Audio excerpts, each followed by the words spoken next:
Choice's supermarket survey is based on a series of surveys which found that the average family comprises 2 adults, 1 child, a dog and a cat.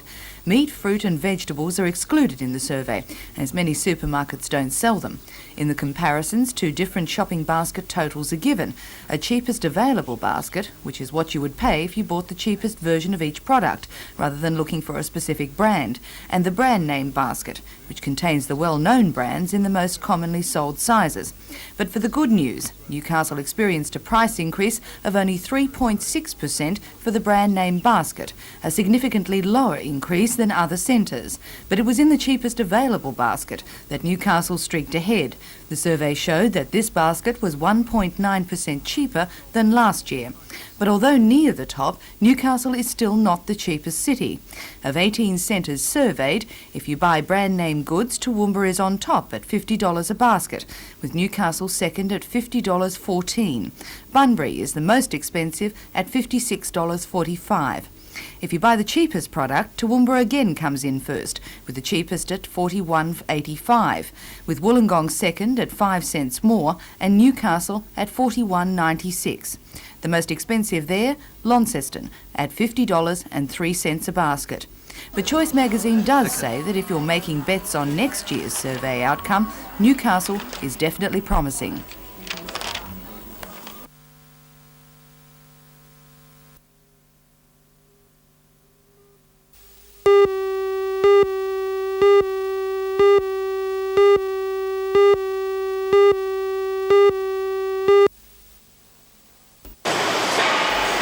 Sales manager Kevin Morris has been pursuing the contract to be sole supplier to the New Zealand Ministry for Energy since 1975. Just last week, success was finally achieved. For Titan, it means continuity of employment for more than 30 of their workers and close on $4 million worth of business over the next 3 years. Australia really leads the world in this type of technology, and what we've been able to do is offer them this product and any new products that may emanate from these. So our contract actually goes beyond supply of these. It actually states we must supply any new developments that may occur in roof safety and roof control underground. The product is an underground mine roof support system which was pioneered by Titan at the Mayfield plant. It's a simple 4-piece device which Titan also supplies to mines throughout Australia, Papua New Guinea and Southeast Asia. Winning a contract of such substantial export earnings is just what the Australian economy is crying out for. But as Mr Morris says, his company received no government support in chasing or securing the contract. I should say we didn't really seek any for this last contract because we negotiated it ourselves. But no, we haven't had any support from the government with this particular contract. Any recognition? Not as yet, because we've only just won it, and this is the first time that we've publicised it.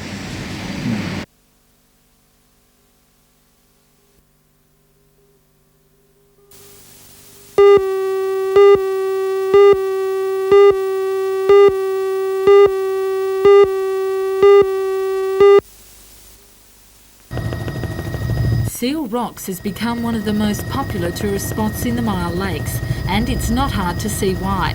But limited facilities and amenities to cope with the holiday period influx has resulted in the Great Lakes Shire Council seeking to develop the area and being knocked back by the Planning and Environment Court. The development proposal rejected last month would have relocated the existing caravan park to make the area a picnic spot. Council say it was rejected on technical grounds which will easily be rectified, and then it's a matter of back to the drawing boards and quelling opposing public opinion. Well, I think in the first instance they were under the understanding that the present site was going to become high-rise development or a hotel or a motel. I understand there was even a casino mentioned, but that's absolute rot. It's going to become a day picnic area. We're conscious of the beautiful place and the natural lifestyle that's there. What it's going to do is only going to provide a facility to the people who already visit there. Without Council's knowledge, the National Parks and Wildlife Service has submitted a new proposal to expand the same area with a similar development in mind. Even in that proposal of the National Parks and Wildlife, the new caravan site is in that proposal, and the old caravan site is to be wound up and become day visiting area. It seems that development at Seal Rocks is inevitable. Council will now meet to discuss a future development application, and it's a case of wait and see on the proposal made by the National Parks and Wildlife Service.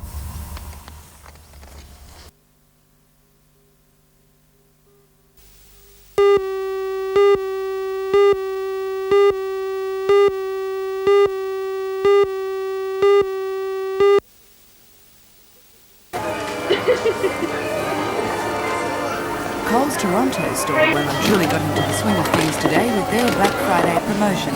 Out of the 120-day staff on duty, over 100 took the chance to dress up in costumes and have some fun. Many items in the store were marked at $13, some ending in 13 cents. Black cats, witches, ghosts and skeletons abounded. The store even held a competition among staff for the best costume. This was won by the tea lady, Joyce Woodridge, who won a day off and a box of chocolates, Black Cat of course.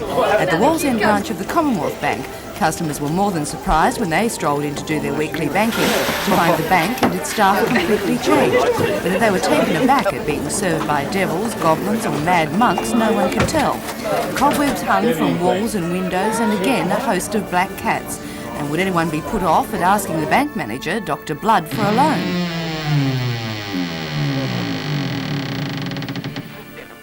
Stockland Mauler Jesmond held promotions throughout the day, with a very friendly witch on a broomstick giving the occasional ride to any small customers who weren't too frightened. Even Dracula had to get into the act.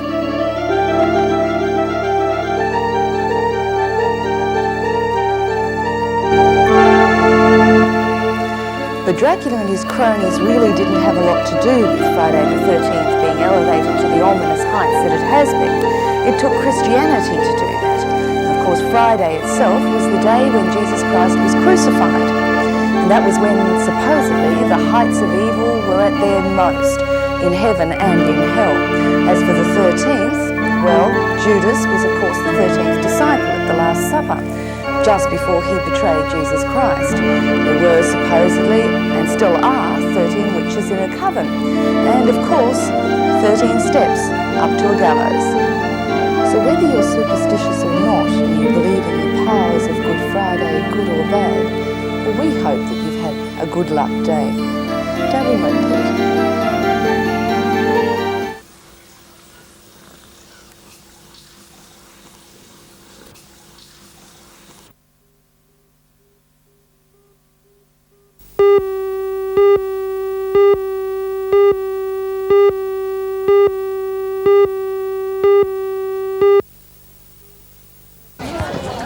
Netball is the top recreational sport in Singapore, but when it comes to serious competition netball, it's a different story. In an effort to get a team that will be competitive at the next Netball World Championship, a squad of some of their most promising players is currently on a 3-week tour in New South Wales. The team has just completed a week-long clinic at the Institute of Sport in Canberra with our national coach and trainers. Today they played 2 local teams and are seen here on their way to defeating the West League side. The Singaporeans have visited Newcastle on 2 other occasions, as well as touring Queensland, Western Australia and South Australia. Tomorrow the side will get a fair idea of how they're going when they take part in the Champion of the Hunter tournament at National Park.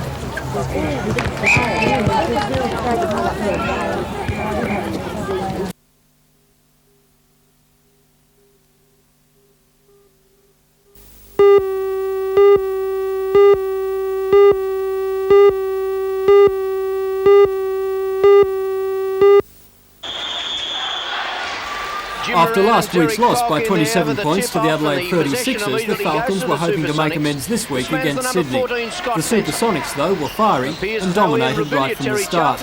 In the first quarter, the highlight was the Supersonics' defence, which proved to be almost unbreakable. In attack too, they consistently made plays count with points on the board. It was the first 10 minutes when the Sonics dominated that set the scene for the rest of the game. Only on rare occasions were the Falcons able to penetrate and get inside the key for shots. When the Falcon shooting was offline, it was the Supersonics who invariably came up with the ball and that was mainly through their big man, Derek Polk. Oh yes, Polk nice was the man of the match, finishing the game with 28 points and 18 rebounds. But he was ably supported by a number of teammates, including all-star Tony Pinder and guards Wayne Burden, Scott Fenton and Audie Matthews. For the Falcons, the side just didn't click, and their best were Wayne McDaniel, who scored 29 with 10 rebounds, and Ricky Simpson, who was the only local player to look dangerous in attack. But all credit should go to the Supersonics, who put it together on the night and were deserving winners 107 to 95. A big player himself.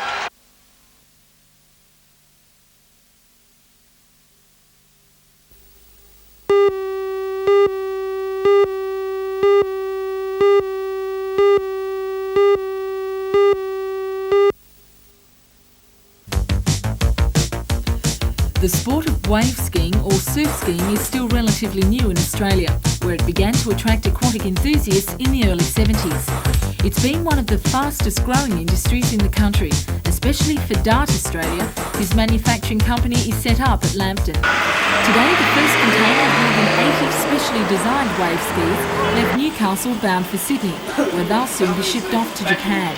It's the first Japanese export for the company and Australia. According to Managing Director Doug Holliday, it's a deal which didn't happen overnight. It's taken 5 years and a lot of hard work, a lot of patience. The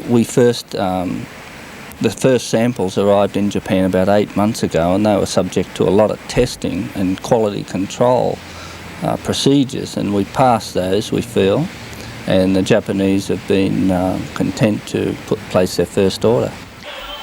Dart Australia produces 15 fiberglass designs in 15 different styles. There's something for everyone interested in either competitive or recreational wave skiing. A Newcastle industry which is set to sail the waters of Japan. It will begin slowly, but we feel that when they can see how versatile a wave ski is, they can paddle them on the rivers and the lake, and it's certainly a good sport to keep them fit. But the sport hasn't reached the stage.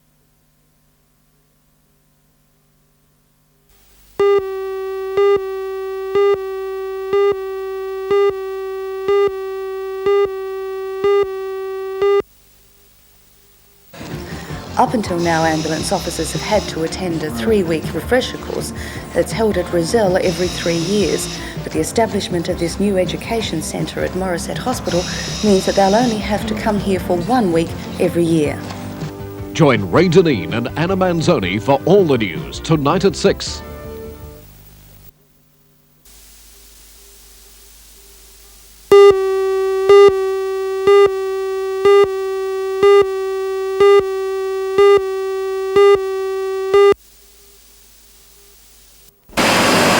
General Manager of the Carrington Slipways, Don Lavin, told the committee that the exciting aspect of the Mindhunter project was that it was an Australian design and so was a future export product. During a closed meeting this afternoon, he announced that the Slipways looks like securing a further 9 contracts to build the Mindhunters for overseas buyers once the Navy completes final testing on the prototype. Australian design, he said, is the key to successful Australian exports. The committee today, however, was most interested in the construction capabilities of the Slipways. And in this area, Mr Laverick says the Slipways have the facts and figures to impress. We have been saying to him and to all of the Defence Department, with commercial vessels, we design them, build them and deliver them at an average of 2 years from the first idea of the ship.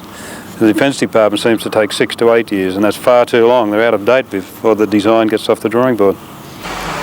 And indeed, Dr Malcolm McIntosh, an executive member of the committee, was impressed with the efficiency of the Slipways operation and was confident Carrington Slipways would be a strong contender for future defence projects.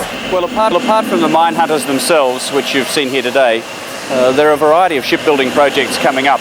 The Defence Department, or the Minister for Defence, has recently received a report recommending 8 fairly significant destroyer replacement ships that are called light patrol frigates. The yard could be involved in work of that kind, and then there are other smaller boats as well. I would think that on the performance of the yard, it would have a good chance of getting future defence work.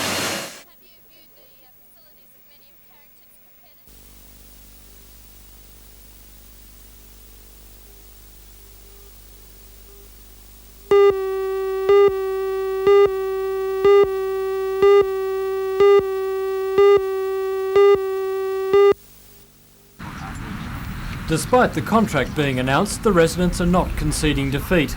They say the project contravenes the council's height codes and say they're willing to take the matter before the Land and Environment Court and, if necessary, take on the bulldozers when construction begins. The Northern Parks and Playgrounds movement has now lent its support to the East End residents. President Doug Lithgow says the resident groups are not against public housing, but against housing contrary to the original award-winning design. In that design, the public housing was to be built nearer the railway yards. There are alternative sites here, you know. There's a lot of old sheds and the railway owns a large amount of land at this area of the city, and this development could easily be located only a few hundred metres away from where it is now and not cause any of the problems that it's going to cause. Member for Newcastle, Arthur Wade, says the criticisms are unfounded and go against the government's campaign to bring more people back to the Newcastle city area. We've got to bring people back because the business communities claim that we're going down the gurgler. You know, that there's just not enough business with all the projects around the perimeter of the town, with the shopping centres everywhere. There's just not sufficient now to maintain the city business area.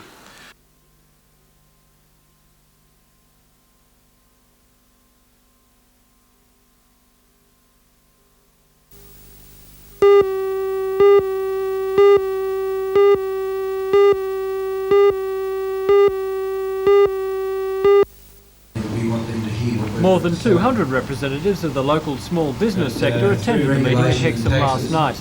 It was called by the newly formed Small Business Persons Group, and the purpose was to form a direction in fighting the federal government's planned tax changes, which are due to come into operation on July the 1st. According to the group's president, John Farragher, small business just can't afford to bear the extra burden of the new taxes. So I think that small business is feeling the state of the economy far more than what big business is. The government keeps talking about excess profits. Well, certainly small business people aren't experiencing these excess profits, and therefore, because we're on a meagre profit or on the borderline at the moment, all these taxes, and particularly fringe benefit, is going to affect us dramatically. Last night's meeting is part of a statewide campaign by the group to force the government to review its plans on the fringe benefits tax, superannuation and on any capital gains tax. The group is not only aiming its campaign at the federal government, but also at the state and local levels. They point out that small businesses make up nearly half the workforce. While they're not asking for special treatment, they are asking for a better go. We're not asking for any special treatment, we're asking a fair go and for further enhanced incentive in small enterprise.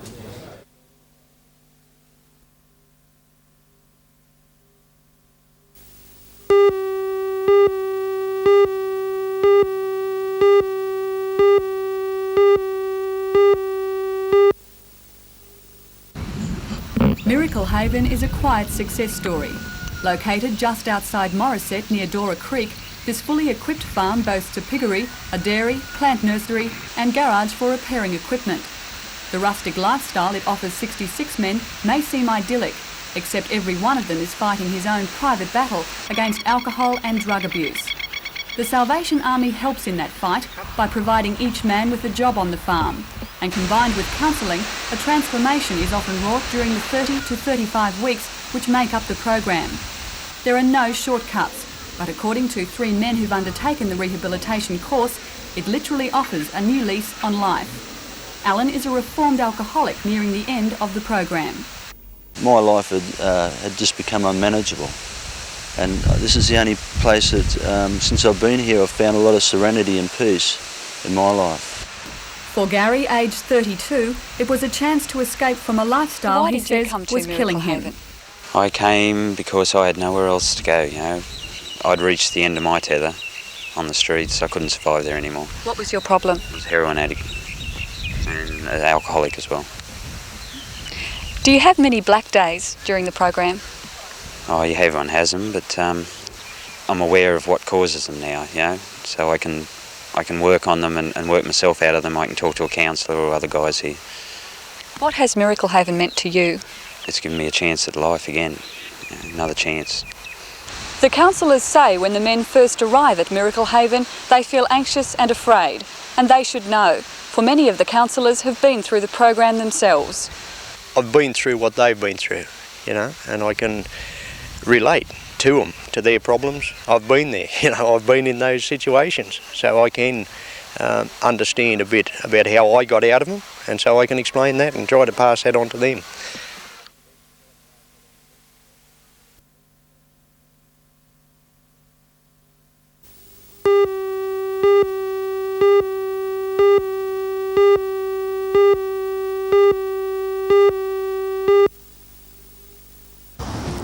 Hello, I'm Mark Warren. 2 young people were killed early this morning when this panel van collided with a telegraph pole in Main Road, Toukley. It's the second double fatal road accident to happen on the Central Coast in less than a week. Join Ray Deneen and Anna Manzoni for all the news tonight at 6.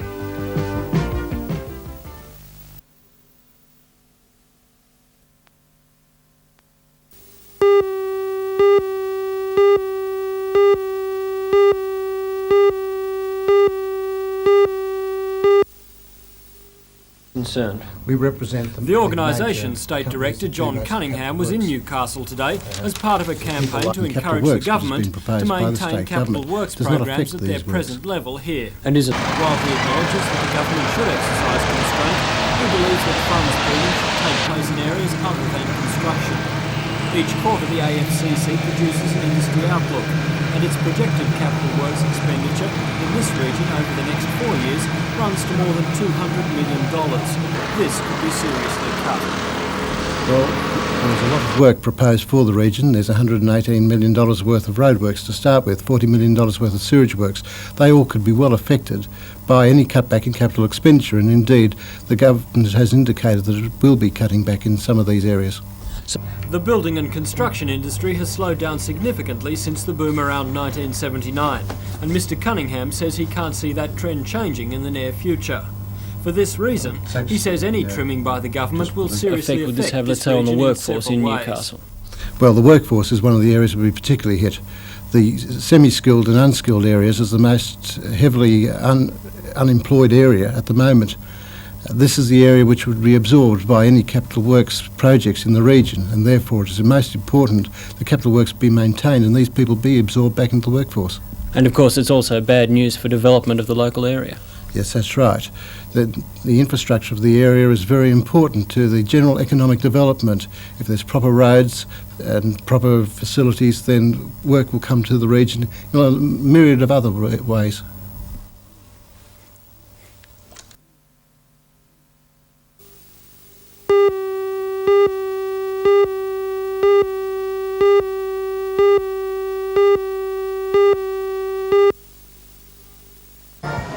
Hello, I'm Mark Warren. Today the Governor-General and Lady Stephen began their 2-day visit to the Hunter. At Beresfield, the Governor-General officially opened the new grandstand at the Lindsay Memorial Oval. Join Ray Deneen and Anna Manzoni for all the news tonight at 6.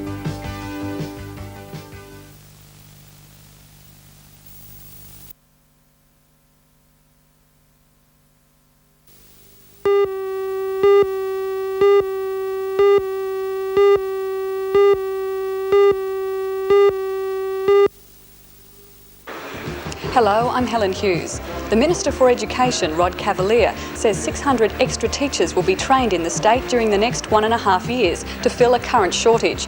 The idea is to pay students in their final year of study on the proviso that they'll work anywhere in the state. Join Ray Deneen and Anna Manzoni for all the news tonight at 6.